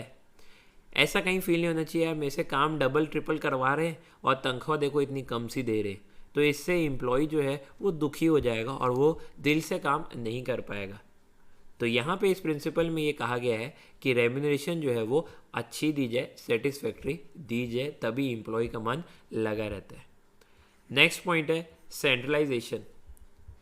सेंट्रलाइजेशन का मतलब है पावर जो है in the hands of few, यानी कि मेजर डिसीजन जो है वो जो है टॉप लेवल मैनेजमेंट ही लेंगे और उसी प्रकार से उसके कारण ही रिसोर्स का बेहतर इस्तेमाल किया जा सकता है, ऑप्टिमम यूज़ किया जा सकता है। ऑप्टिमम यूटिलाइजेशन ऑफ रिसोर्स होगा यानी कि एफिशिएंट यूटिलाइजेशन ऑफ रिसोर्स होगा, यानी कि कम से कम वेस्टेज में ज़्यादा आउटपुट प्रोड्यूस कर पाएंगे। तो सेंट्रलाइजेशन यदि है तो आपका तो पावर फ्यू हैंड्स में रहती है, वो लोग डिसीजन अच्छा लेंगे, कंपनी के हित में लेंगे और रिसोर्स को बचाएंगे। और यही सबके हाथ में पावर दे दिया जाए यानी डिसेंट्रलाइज किया जाए तो हर कोई अपने दिमाग से रिसोर्स का इस्तेमाल करेगा और हो सकता है वहाँ पे वेस्टेज हो जाए। नेक्स्ट पॉइंट है स्केलर चेन। अब स्केलर चेन का मतलब क्या होता है, एक प्रॉपर चेन होनी चाहिए टॉप लेवल मैनेजमेंट से लेके लोअर लेवल मैनेजमेंट तक, जो अपन बढ़ते भी है top level management, middle level management, then lower level management. अब इनकी अथॉरिटी ज़्यादा, इनकी थोड़ी कम, उनकी सबसे कम, यहाँ पे पावर सबसे ज़्यादा, यहाँ कम, यहाँ पे सबसे कम। तो एक स्केलर चेन हमेशा होनी ही चाहिए सुपीरियर से लेके लोएस्ट रैंक के दर्जे के एम्प्लॉय का। इससे क्या होता है, इससे टॉप लेवल मैनेजमेंट का काम वेस्ट नहीं होता है, इससे टॉप लेवल मैनेजमेंट का समय जो है वो ख़राब नहीं होता है। लोअर लेवल मैनेजमेंट को यदि कोई शिकायत करनी रहती है, कुछ बात करनी रहती है, तो वो मिडिल लेवल मैनेजमेंट के पास लाते हैं और मिडिल लेवल मैनेजमेंट को अगर इंपॉर्टेंट लगती है इतनी खास तो वो टॉप लेवल मैनेजमेंट तक ले जाते हैं, अदरवाइज खुद ही सॉल्व कर देते हैं।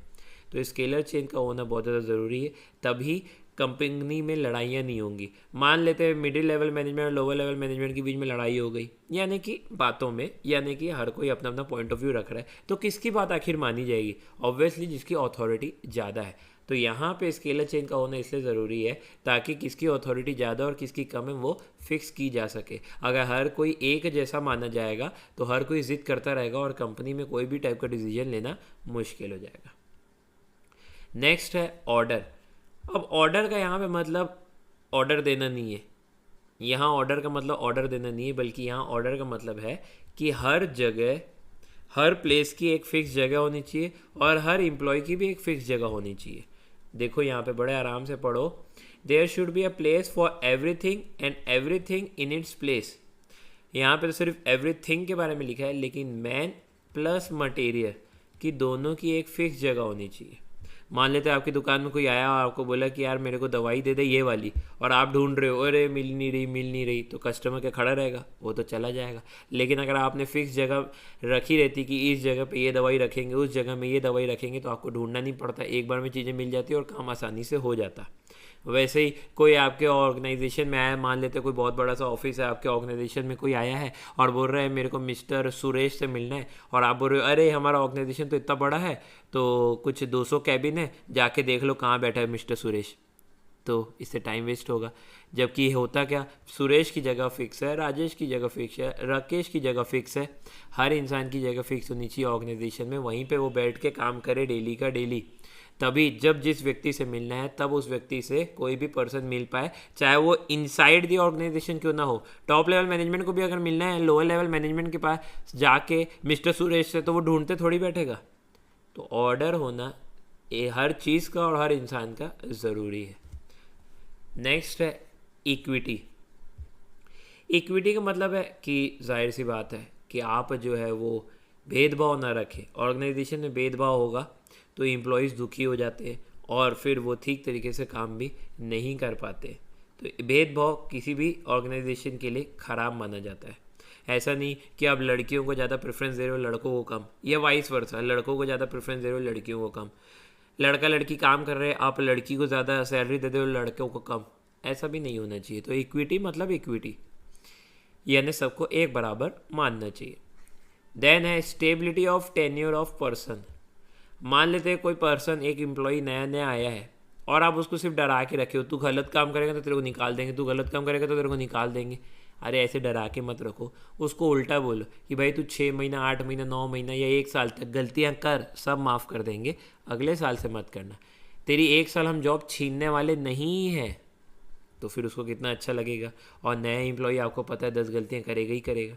तो स्टेबिलिटी होनी चाहिए टेन्योर में। टेन्योर मतलब उसको नौकरी मिली है तो उसके बाद कम से कम स्टेबिलिटी होनी चाहिए कि हाँ 6 महीना, 8 महीना, 9 महीना तो मेरे को इस ऑर्गेनाइजेशन से निकालने वाले है ही नहीं, तब तो वो एक पीस ऑफ माइंड से काम कर पाएगा।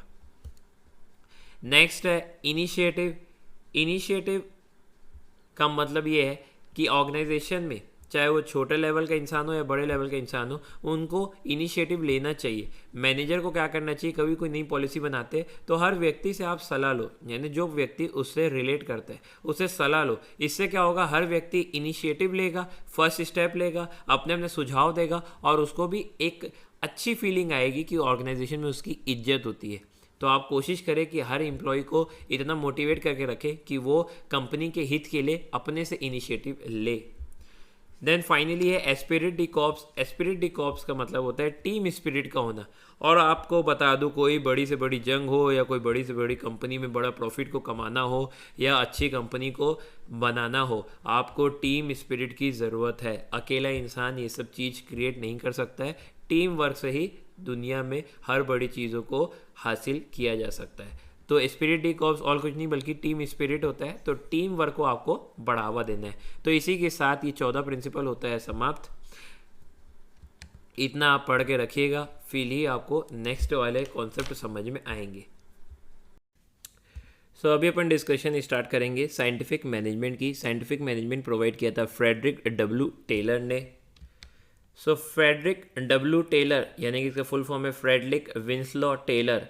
इसने जो था साइंटिफिक मैनेजमेंट लेके आया था, इसलिए इसको फादर ऑफ साइंटिफिक मैनेजमेंट भी बोला जाता है। तो फॉर द फर्स्ट टाइम इसने प्रूफ करके दिखाया था कि साइंटिफिक मेथड जो है हम अप्लाई कर सकते हैं फील्ड ऑफ मैनेजमेंट में, यानी मैनेजमेंट में भी साइंटिफिक मेथडोलॉजी, साइंटिफिक मेथड को इस्तेमाल किया जा सकता है। और इसके ऑब्जर्वेशंस, इसके एनालिसिस, इसके एक्सपेरिमेंटेशन का इतना अच्छा इस्तेमाल हुआ है जिसके द्वारा मैनेजमेंट में काफ़ी ज़्यादा सुधार, काफ़ी ज़्यादा एफिशिएंसी देखी गई है। क्या क्या इसके थे प्रिंसिपल्स, ये अपन को पढ़ने हैं। बेसिकली FW टेलर जो था वो ये मानता था कि यदि साइंटिफिकली हम जो है हर प्रोसेस को ठीक तरीके से एनालाइज करें तो बेस्ट वे हम ढूंढ सकते हैं एक काम को करने का। साइंटिफिक मैनेजमेंट हमें ये कहता है कि हर काम को करने का एक बेस्ट तरीका होता है जिसको हमें थ्रू ऑब्जर्वेशन, थ्रू एक्सपेरिमेंटेशन ढूंढना चाहिए और फिर वही प्रोसेस, वही प्रोसीजर जो है वो ओवरऑल ऑर्गेनाइजेशन में फॉलो करना चाहिए। FW टेलर जो था वो पूरी लॉजिकली बातें को बोलता था। वो नहीं चाहता था कि कोई भी हवा में तीर चलाए, यानी कि मैनेजमेंट भी हो तो वो पूरा सिस्टमेटिक होना चाहिए, लॉजिकल वे में होना चाहिए, कॉज एंड इफेक्ट रिलेशनशिप समझ में आना चाहिए, यानी कि कौन सा एफर्ट करेंगे तो किस टाइप का रिजल्ट मिलेगा, ये पूरा क्लियर और precise and to the point होना चाहिए as per the FW Taylor. FW Taylor के हिसाब से एम्प्लॉयर और एम्प्लॉयज़ दोनों आपस में बंधे हुए हैं। एम्प्लॉयर यानी कि जो नौकरी देता है, एम्प्लॉयज़ यानी कि जो नौकरी लेता है। तो बॉस को एम्प्लॉय की ज़रूरत है, एम्प्लॉय को बॉस की ज़रूरत है। दोनों को एक दूसरे का साथ देना चाहिए, दोनों को एक दूसरे को दुश्मन नहीं समझना चाहिए। कंप्लीट मेंटल रेवोल्यूशन की ज़रूरत है। किसकी ज़रूरत है? Mental revolution. ये वर्ड इंपॉर्टेंट है, याद रखना है। MCQ ऑब्जेक्टिव टाइप क्वेश्चन के पर्पस के लिए भी ये वर्ड बड़ा इंपॉर्टेंट है कि इसने बोल के गया था टेलर ने कि मेंटल रेवोल्यूशन दोनों के साइड से होना चाहिए, यानी बॉस जो है वो एम्प्लॉयज़ की रिस्पेक्ट करे, एम्प्लॉयज़ जो है वो बॉस का साथ दे, दोनों एक दूसरे का खून नहीं चूसे बल्कि दोनों एक दूसरे का साथ दे, तभी जो है दोनों ही फायदे में रहेंगे। यदि एम्प्लॉयज़ अच्छा वर्क करेंगे तो ऑटोमेटिकली कंपनी जो है ज़्यादा प्रॉफिट कमा पाएगी और एम्प्लॉयर को भी उसी से खुशी मिलेगी। तो एम्प्लॉयर को एम्प्लॉयज़ के बारे में सोचना चाहिए, उसको खून नहीं चूसना चाहिए, और एम्प्लॉयज़ को भी एम्प्लॉयर के बारे में सोचना चाहिए, यानी कि उससे अनरीजनेबल डिमांड नहीं करनी चाहिए। तो FW टेलर बोलता था कि भाई हर काम का तो है एक साइंटिफिक मेथड होता है, एक बेस्ट वे होता है करने का, उसको जो है आपको रूल ऑफ साइंस के द्वारा पहले ढूंढ लेना चाहिए और फिर उसी को फॉलो करना चाहिए, चाहे वो कोई भी फैक्ट्री का वर्क हो। यानी रूल ऑफ थंब यानी हिट एंड ट्रायल मेथड, यानी कि ट्राई करते रहो करते रहो करते रहो जब तक कोई बेस्ट वे नहीं निकल जाता है, ऐसा नहीं होना चाहिए। रूल ऑफ थंब में फॉलो मत करो, आप रूल ऑफ साइंस फॉलो करो। यानी कि एक बार ट्राई कर लिए, ऑब्जर्वेशन हो गया, ऑब्जर्वेशन करने के बाद एक बेस्ट मेथड जो है वो सबको बता दो। यानी कभी भी स्टैंडर्ड सेट करते हैं आप परफॉर्मेंस का तो रूल ऑफ साइंस के हिसाब से होना चाहिए, रूल ऑफ थंब के हिसाब से नहीं होना चाहिए, यानी लॉजिकली होना चाहिए, इलॉजिकल या इरेशनल नहीं होना चाहिए। अब मैंने बोल दिया एक वर्कर को कि सुन भाई तेरे को आज 10 घंटे काम करना है, वो बोला ओके, और 10 घंटे में तेरे को कम से कम 100 प्रोडक्ट की पैकेजिंग करनी है। और जबकि असलियत बात तो ये है कि कोई भी वर्कर जो है 30 प्रोडक्ट्स की पैकेजिंग से ज़्यादा नहीं कर सकता है। तो ये मैंने क्या किया, जो 100 प्रोडक्ट बोल दिया, ये मैंने हवा में बातें बोल दी कि देखी जाएगी यार, अभी तो इसको बोल देते हैं, इसको बोलते हैं रूल ऑफ थंब।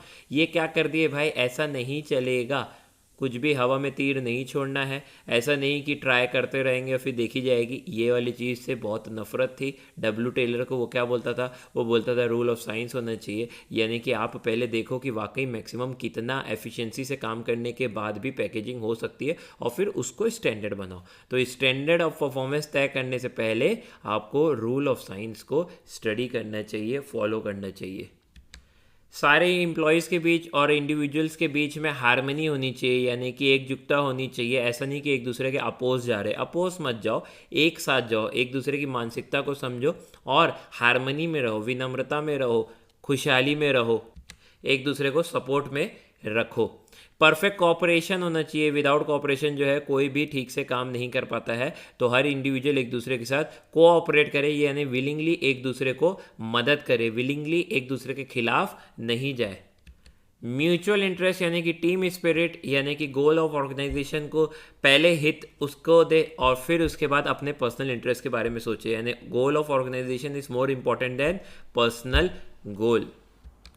प्रोडक्शन को मैक्सिमाइज करना चाहिए, यानी जितने हद तक होना चाहिए वो कर लेना चाहिए, यानी जितनी हद तक आप प्रोडक्शन कर सकते हो उतनी प्रोडक्शन करनी चाहिए। आपको वेस्टेज ऑफ रिसोर्सेज किसी भी हाल में नहीं करनी चाहिए, आपको आउटपुट में रेस्ट्रिक्शन नहीं लगाना चाहिए। हाँ ऑब्वियसली आपकी जब सेल हो उतनी तब, ऐसा नहीं कि आपकी सेल नहीं है और आप प्रोडक्शन पर प्रोडक्शन करे जा रहे हो, वैसा नहीं बोल रहा हूँ। जब आपकी सेल अच्छी खासी है तब आपको प्रोडक्शन को मैक्सिमाइज करने की सोचनी चाहिए।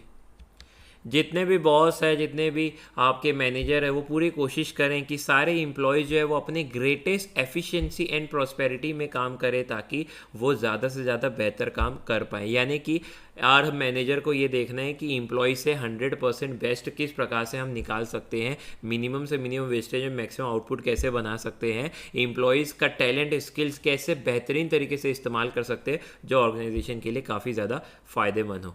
प्रॉपर सिलेक्शन होना चाहिए वर्कर्स का एंड प्रॉपर ट्रेनिंग भी होनी चाहिए। यानी कि अब वर्कर का इंटरेस्ट है परचेज डिपार्टमेंट में, आप उसको डाल दिए सेल्स डिपार्टमेंट में तो वो ठीक से काम नहीं कर पाएगा। एंड सेकेंड है कि आपने डाल दिया परचेज डिपार्टमेंट में और उसको कोई भी काम ठीक से आता नहीं, अरे तो ट्रेनिंग भी तो दो, proper training, time to time training भी देना इंपॉर्टेंट है। और सिलेक्शन जब करें वर्कर को तो आप ध्यान से करें, सोच समझ के करें, जो वर्कर्स वाकई इंटरेस्ट ले काम में वैसे लोगों को रखें, ढीले ढाले लोगों को या फिर ऐसे लोगों को जो इंटरेस्ट नहीं लेते हैं उनको दूर से ही नमस्कार कीजिए। यानी कि सिलेक्शन ऑफ वर्कर्स जो है वो केयरफुली होना चाहिए। और सिलेक्शन करने के बाद भी ठहरो नहीं भाई, अच्छे से ट्रेनिंग प्रोवाइड करो वर्कर्स को, अदरवाइज वो मिस्टेक करेगा। मान लेते हैं कोई वर्कर है और उसको आपने नया काम पे रख दिया और बड़ी बड़ी मशीनें उसको चलाने के लिए दे दी, अब उसने मशीने में पता नहीं क्या क्या बटन दबा दिया और मशीन की ऐसी तैसी कर दी, मशीन तोड़ दी और उसके कारण कंपनी को हो गया 10 लाख का नुकसान।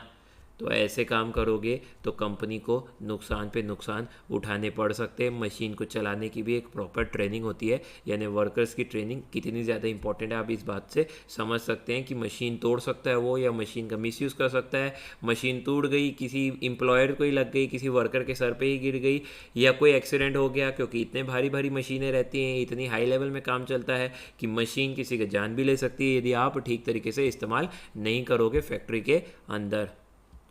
प्रॉपर डिवीजन ऑफ वर्क होना चाहिए and proper division of responsibility भी होनी चाहिए मैनेजमेंट एंड एम्प्लॉयज़ के बीच, यानी कि दोनों को इक्वल इंपॉर्टेंस मिलनी चाहिए। मैनेजमेंट और एम्प्लॉयज़ के बीच में काम बटा होना चाहिए, रिस्पॉन्सिबिलिटी भी बटी होनी चाहिए। ऐसा नहीं है कि सारी रिस्पॉन्सिबिलिटी मैनेजमेंट के ऊपर ही है, नहीं भाई, एम्प्लॉयज़ की खुद की भी रिस्पॉन्सिबिलिटी होनी चाहिए।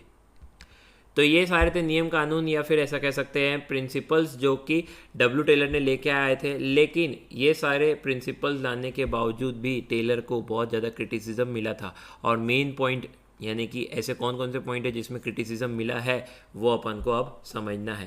पहला पॉइंट, फैक्ट्री मैनेजमेंट ओनली। जितनी भी बातें टेलर ने बोली वो सब फैक्ट्री से रिलेट करती है, यानी कि एक्चुअल में एडमिनिस्ट्रेटिव डिपार्टमेंट कैसा रहना चाहिए उसके बारे में कोई भी चर्चा नहीं किया है टेलर ने। यानी कि ऑफिस डिपार्टमेंट कैसा रहना चाहिए, ऑफिस के काम कैसे होने चाहिए उसके बारे में चर्चा नहीं की है। पूरा फोकस उसका था कि फैक्ट्री को कैसे ठीक तरीके से रन करना चाहिए। सेकेंड, इसने प्लानिंग और एक्शन को दोनों को अलग अलग रखा था, और ये भी एक मिसलीडिंग कॉन्सेप्ट है। विदाउट एक्शन प्लानिंग पॉसिबल नहीं है और विदाउट प्लानिंग एक्शन भी पॉसिबल नहीं है, और दोनों कॉन्सेप्ट को अलग अलग रखना ये एक मिसलीडिंग कॉन्सेप्ट है लोगों के द्वारा, ऐसा कहा गया। और क्या कहा गया, और ये कहा गया कि डब्ल्यू टेलर जो था वो बहुत ज़्यादा एम्फेसिस करता था इंजीनियरिंग साइड में और ह्यूमन एक्सपेक्ट को नहीं समझता था। यानी कि हर चीज़ में साइंटिफिक रीज़न ढूंढता था, लॉजिकल रीजनिंग ढूंढता था और ह्यूमन एक्सपेक्ट नहीं समझता था। यानी कि मान लेते हैं मैंने एक स्टैंडर्ड सेट कर दिया है कि भाई डेली के डेली कम से कम 30 जो है प्रोडक्ट वो पैक होने चाहिए। ये फॉर एग्जाम्पल हमने एक स्टैंडर्ड बना दिया, लेकिन it is depend on human behaviour.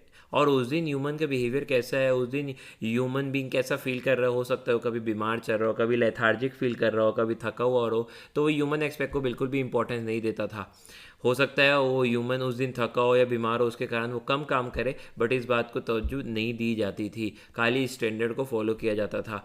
जैसे कि मैन जो है और कुछ भी नहीं बल्कि एक मशीन ही है। यहाँ पे भी लिखा हुआ है ही considered human elements as cogs of a machine itself. Cogs का मतलब लिख देंगे अलग से, यानी कि जिसकी बहुत कम इम्पोर्टेंस हो। कॉक्स ऑफ ए मशीन ये एक टाइप का प्रोवर्ब मान सकते हैं अपन, यानी कि एक बहुत ही छोटे से हिस्से हो आप किसी भी चीज़ के और आपकी इम्पोर्टेंस जो है वो काफ़ी कम है, यानी इस पूरे काम में आपकी इम्पोर्टेंस बहुत छोटी सी है। सो ये फेमस प्रोवर्ब जैसे इस्तेमाल किया जाता है।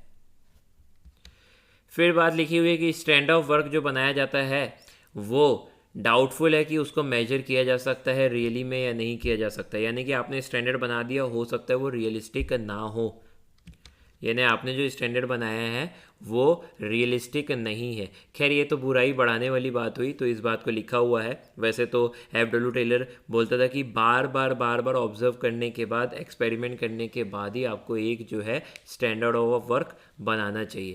देन ये पॉइंट बहुत अच्छा लिखा हुआ है कि it is anti social because it is aimed at efficient workers only. अब F.W. टेलर की नज़र में जो एफिशिएंट वर्कर है उसी को काम में रखना चाहिए और जो नहीं है उनको नहीं रखना चाहिए, तो ये एंटी सोशल हो गया, लोगों के हित में ये बात नहीं है। देन एक और चीज़ ये बोलता था क्या कि हर काम को करने का एक बेस्ट वे होता है और उसी बेस्ट वे से हमको करना चाहिए, बट ऐसे बहुत सारे काम देखे गए हैं जिसमें एक से ज़्यादा बेस्ट वे हो सकते हैं। अब एक काम को करने के दो अलग अलग बेहतरीन तरीके हो सकते हैं और ये कम्प्लीटली डिपेंड करता है वर्कर को कौन सा ऑप्शन बेटर लग रहा है, लेकिन एज़ पर F.W. टेलर एक ही बेस्ट वे हो सकता है और वही बेस्ट वे वही प्रोसीजर से ही हर वर्कर्स को काम करना पड़ेगा। तो ये भी थोड़ा सा अगेंस्ट जा रहा था, ये भी थोड़ा क्रिटिसिज्म का पार्ट बन रहा था। तो ऐसे छोटी छोटी बुराइयाँ काफ़ी हुई थी F.W. टेलर की, लेकिन in real terms, in reality अगर आप देखें तो F.W. टेलर ने जितने भी प्रिंसिपल्स दिए थे तो वो सारे ही प्रिंसिपल्स बड़े इज्जत से फॉलो किए जाते हैं। अभी भी बड़ी बड़ी फैक्ट्रीज में F.W. टेलर के ही प्रिंसिपल्स फॉलो किए जाते हैं और वो काफ़ी ज़्यादा एफिशिएंट भी प्रूफ होते हैं, वो काफ़ी ज़्यादा प्रॉफिटेबल भी प्रूफ होते हैं। हाँ ऑब्वियसली हर प्रिंसिपल्स के कुछ ना कुछ नेगेटिव पॉइंट्स भी होते हैं, लेकिन इतने ज़्यादा पॉजिटिव पॉइंट्स है साइंटिफिक मैनेजमेंट के कि उसके नेगेटिव पॉइंट्स को अपन ओवरलुक कर सकते हैं, उसको इग्नोर कर सकते हैं। पर यहाँ तो अपने को बुराई करनी थी, क्रिटिसिज्म पढ़ना था, तो वो अपन ने पढ़ लिया है। ओवरऑल इसका क्रिटिसिज्म देखा जाए तो यही है कि ये जो है इंसानों को मशीन समझता था। यहाँ पे एफिशिएंट वर्कर्स की सिर्फ रिस्पेक्ट होती थी, इनएफिशिएंट वर्कर की रिस्पेक्ट नहीं होती थी। हर काम को करने का सिर्फ एक ही बेस्ट तरीका होता था, ये कहता था, जबकि एक से ज़्यादा बेहतरीन तरीके हो सकते हैं। छोटे से छोटा काम हो या बड़े से बड़ा काम हो, सबको साइंटिफिकली ही करना है। तो यही इसके कुछ ना कुछ क्रिटिसिज्म रहे थे। तो इस प्रकार अपन ने F.W. टेलर जिसने साइंटिफिक मैनेजमेंट दिया और general principles and technique of management जो दी थी हेनरी फेयल ने, ये भी अपन स्टडी कर चुके हैं। अब दोनों के नाम में कंफ्यूज मत होना, दोनों की फिलोसॉफी में भी कंफ्यूज मत होना, आराम से इसको समझ लेना। MCQ में बहुत बार पूछे जाता है इन दोनों के नाम और कई बार बच्चे जो है कन्फ्यूजन में गलत नाम लिख के आ जाते हैं। सो अब स्टार्ट करते हैं अपन ब्यूरोक्रेटिक मैनेजमेंट। इसको प्रोवाइड किया था मैक्स वेबर ने। मैक्स वेबर ने ब्यूरोक्रेटिक मैनेजमेंट के बारे में बताया था। मैक्स वेबर जो है एक जर्मन साइंटिस्ट था। इसने बताया ब्यूरोक्रेटिक मैनेजमेंट के बारे में। ब्यूरोक्रेसी का एक बार मतलब जान देते हैं। Bureaucracy is a highly structured, formalized and impersonal organization. Bureaucratic management का एक मतलब अपन ऐसे निकाल सकते हैं कि जहाँ पे मोस्ट ऑफ द डिसीजन जितने भी इम्पॉर्टेंट है उसे जो है वो टॉप लेवल मैनेजमेंट लेगा या स्टेट ऑफिशियल लेगा, जो अपन बोलते हैं। बहुत ही अच्छा फॉर्मल सिस्टम है और यहाँ पे टॉप लेवल मैनेजमेंट से लेके लोअर लेवल मैनेजमेंट तक की सबके रूल्स, रेगुलेशंस, अथॉरिटी सब पहले से ही प्री डिसाइडेड रहती है। हायरार्कियल स्ट्रक्चर जो है इसका एकदम ज़्यादा डिफाइंड रहता है, यानी कौन किसके ऊपर है कौन किसके नीचे है ये कम्प्लीटली डिफाइंड रहता है। जो मैक्स वेबर ने ब्यूरोक्रेटिक मैनेजमेंट दिया था उसकी 4 खासियत है, 4 खासियत होनी चाहिए। पहला है स्पेशलाइजेशन ऑफ लेबर, यानी लेबर को स्पेशलाइज करो, लेबर को जो है वो बांट दो purchase, production, sales, marketing department में, और जो जिस काम में अच्छा है वही टाइप के काम उसको करवाने चाहिए। यानी एक लेबर को 2 या 2 से अधिक काम मत दो, एक ही टाइप के काम जो है आप दो। परचेज से रिलेटेड है तो परचेज से रिलेटेड काम दो, प्रोडक्शन से रिलेटेड है तो प्रोडक्शन से रिलेटेड काम दो। स्पेशलाइजेशन अचीव करो लेबर के बीच। Rules and regulations pre decided होने चाहिए और उसका डिसिप्लिन के साथ पालन होना चाहिए।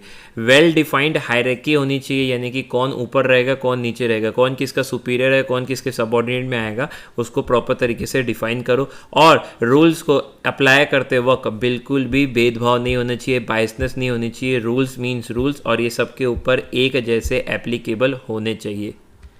चाहे वो ऑर्गेनाइजेशन में एक छोटा सा पर्सन हो, छोटी सी पोस्ट होल्ड करके रखा हो या बड़ी पोस्ट होल्ड करके रखा हो, बिल्कुल भी बायसनेस नहीं देखने मिलनी चाहिए। जैसे कि आप जानते हो बड़े बड़े ऑर्गेनाइजेशन में यदि टॉप लेवल मैनेजमेंट या फिर मिडिल लेवल मैनेजमेंट गलती करता है तो उसे ओवरलुक कर दिया जाता है, और लोअर लेवल मैनेजमेंट जो गलतियां करता है उसे ओवरलुक नहीं किया जाता है बल्कि अच्छे से पनिशमेंट दी जाती है। तो इस टाइप की बायसनेस हमको देखने मिलती है किसी भी ऑर्गेनाइजेशन में। अब ये ऑर्गेनाइजेशन में बायसनेस किसी भी वजह से हो सकती है। आप किसी इंप्लॉय को फेवर कर रहे हो, किसी इंप्लॉय को फेवर नहीं कर रहे हो, कोई आपकी चमचागिरी करता है तो आप उसको माफ़ कर देते हो, कोई चमचागिरी नहीं करता है तो आप उसके ऊपर स्ट्रिक्ट एक्शन लेते हो। तो इस टाइप का फेवरेटिज्म जो चलता है ये नहीं चलना चाहिए। तो ब्यूरोक्रेटिक मैनेजमेंट में जो मैक्स वेबर बताया था वहाँ पे बिल्कुल भी किसी भी टाइप का फेवरेटिज्म नहीं है। तो ब्यूरोक्रेटिक स्ट्रक्चर जो है उसमें क्या क्या खास बातें हैं, इसमें सबसे पहले देखते हैं ज्यूरिसडिक्शनल एरियाज जो है वो क्लियरली स्पेसिफाई होना चाहिए, यानी कि हर ऑफिसर की ड्यूटीज़ जो है वो पहले से ही डिफाइंड रहनी चाहिए। कौन से लीडर के पास कितना पावर है और उसने कौन कौन सी ड्यूटीज़ जो है वो अपने सबऑर्डिनेट को दी है, ये वेल मैनर्ड में डिफाइंड होना चाहिए।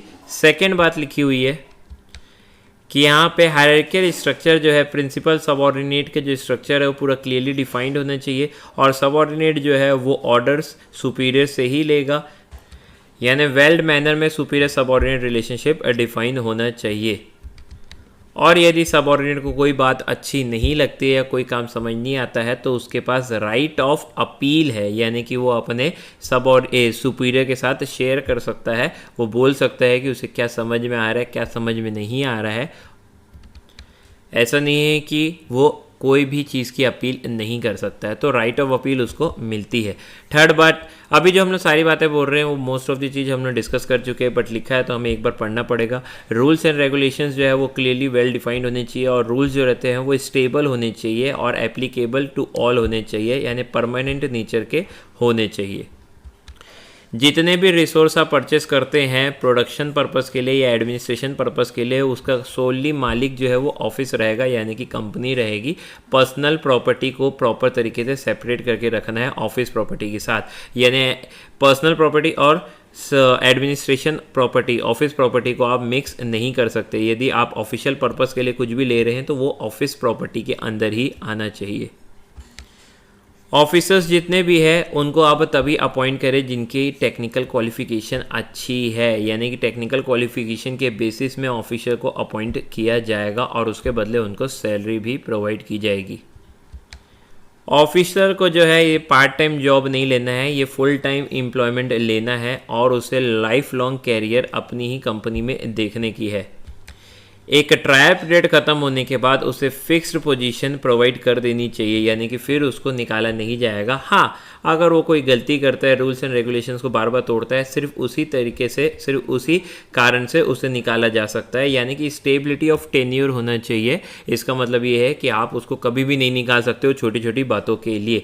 तो पहले तो एक ट्रायल पीरियड होता है जिसमें आप एम्प्लॉय को चेकआउट कर लेते हैं, जैसे 6 महीने हो गए, 9 महीने हो गए। लेकिन एक बार अगर वो सफल प्रूफ हो जाता है, वो सक्सेसफुल प्रूफ हो जाता है, तब उसको एक परमानेंट जॉब जो है अप्लाई करने देना चाहिए, उसको परमानेंटली ऑफिस में काम करने देना चाहिए। तो ये थी उसकी कुछ खास बातें।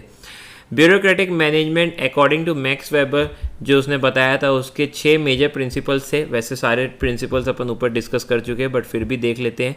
पहला, एक फॉर्मल हायरार्की स्ट्रक्चर होना चाहिए, यानी कि टॉप लेवल से लेके लोअर लेवल मैनेजमेंट जो है पूरा क्लियरली डिफाइंड होना चाहिए। किसके पास कितना पावर है, कितना डिसीजन मेकिंग है, वो प्रॉपर तरीके से डिफाइंड होना चाहिए। सेकेंड, मैनेजमेंट बाय रूल्स, जो भी मैनेजमेंट रूल्स एंड रेगुलेशंस बनाता है उसी के हिसाब से जो है वो डिसीजन मेकिंग होगी ऑर्गेनाइजेशन के अंदर।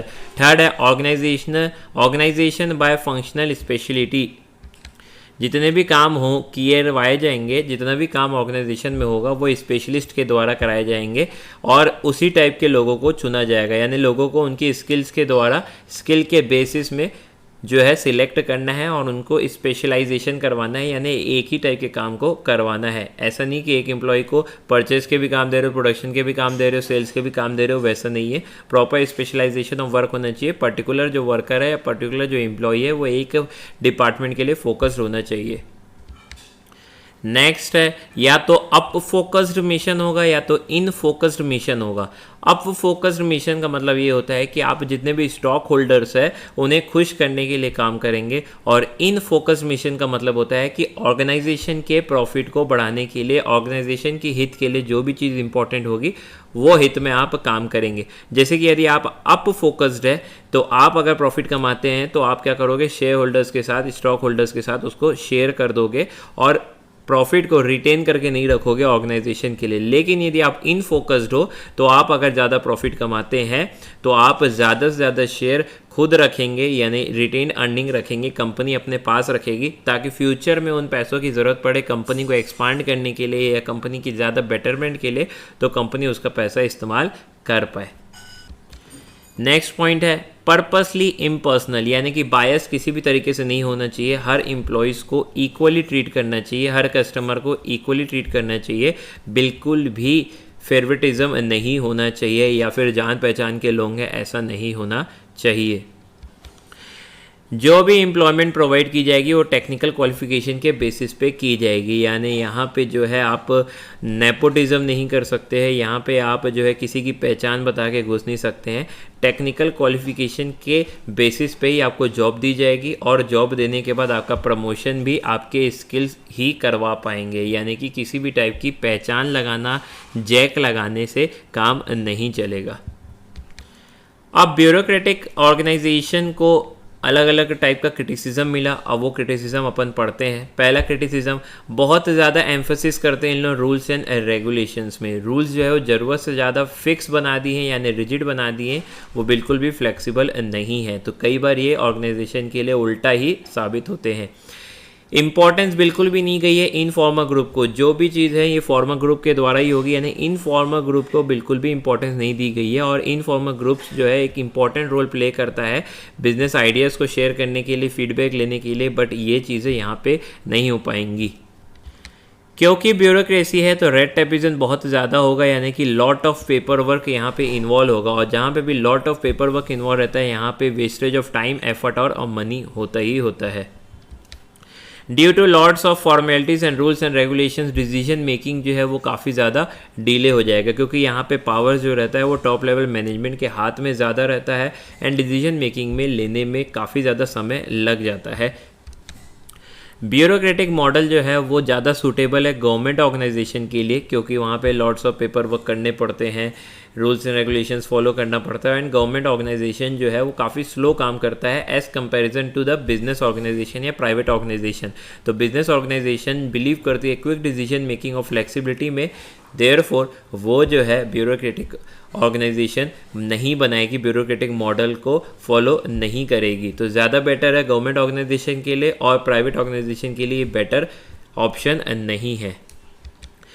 टू मच इंपॉर्टेंस दी गई है टेक्निकल क्वालिफिकेशन को, यानी कि आपका सिलेक्शन और आपका प्रमोशन जो है टेक्निकल क्वालिफिकेशन के कारण होगा।